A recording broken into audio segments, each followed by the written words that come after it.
ఈరోజు నారా చంద్రబాబు నాయుడు గారు మీడియాతో చిట్చాట్ కార్యక్రమంలో అమరావతి రాజధాని ప్రాజెక్టు మీద కొన్ని కీలక వ్యాఖ్యలు కూడా చేశారు.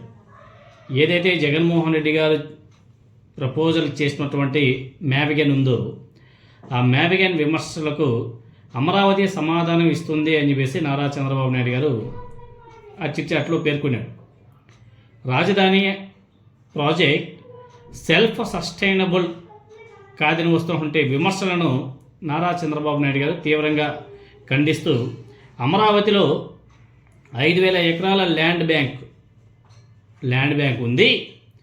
ప్రస్తుతం మార్కెట్ విలువ ప్రకారం ఎకరాకు 10 కోట్లు ఉంటే మొత్తం విలువ అప్రాక్సిమేట్గా 50,000 కోట్లు అవుతుంది. భవిష్యత్తులో ఇది ఎకరాకు 20 కోట్లకు పెరిగే అవకాశం ఉంది.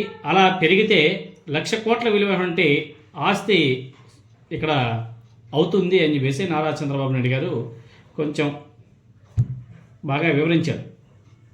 అయితే ఈ వ్యాఖ్యల మీద వైసీపీ వాళ్ళు కూడా చాలా స్ట్రాంగ్గానే కౌంటర్లు ఇచ్చారు.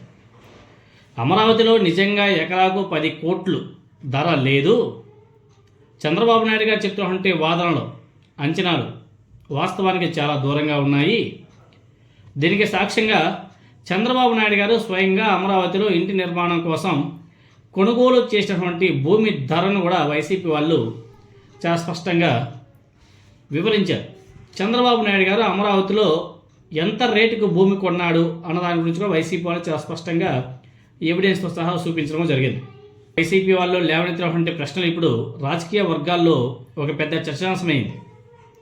సీఎం చంద్రబాబు నాయుడు గారు అమరావతిలో ఎకరా 10 కోట్లు పలుకుతుందనేసి చెప్తున్నటువంటి సమయంలో ఆయన సొంతంగా 5 ఎకరాల స్థలాన్ని గజం 7,500 రూపాయల చొప్పున కొనుగోలు చేయడం జరిగింది.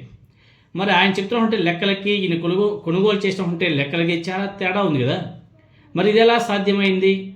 ఈ లెక్క ప్రకారం 5 ఎకరాలకు సుమారు 18.75 కోట్లు ఖర్చు అవుతుందని, అంటే ఎకరా విలువ 3.75 కోట్లు మాత్రమే అవుతుందని చెప్పేసి వైసీపీ వాళ్ళు డేటాతో సహా వివరించడం జరిగింది. ఎకరా 3 కోట్లు ఉంటే నారా చంద్రబాబు నాయుడు గారేమో 20 కోట్లు పలుకుతుందని చెప్పేసి మాట్లాడుతున్నారు. ఈ విరుద్ధ లెక్కలో ఏదైతే నారా చంద్రబాబు నాయుడు గారు చెప్పినటువంటి లెక్కలు ఉన్నాయో ఆ లెక్కలో అదేవిధంగా ప్రకటనలు ప్రజల్లో కూడా అనేక సందేహాలకు దారితీస్తున్నాయి. అమరావతి భూములు అసలు మార్కెట్ విలువ ఎంత? ప్రభుత్వం చెబుతున్నటువంటి అంచనాలు వాస్తవానికి దగ్గరగా ఉన్నాయా, లేక రాజకీయ ప్రయోజనాల కోసమే ఈ గణాంకాలు వినిపిస్తున్నాయా అన్న ప్రశ్నలు కూడా ఇప్పుడు సంతరించుకుంటున్నాయి.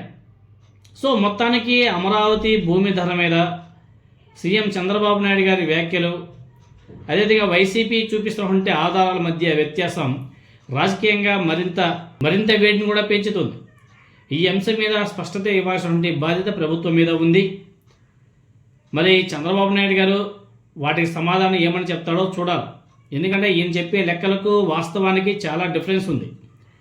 అయినా కానీ అక్కడ భూములు అమ్మి రియల్ ఎస్టేట్ వ్యాపారం చేసి అక్కడ ఏదో రాజధాని నిర్మిస్తామో అనేసి అనడం చాలా అదొక సర్ప్రైజింగ్గా ఉంది.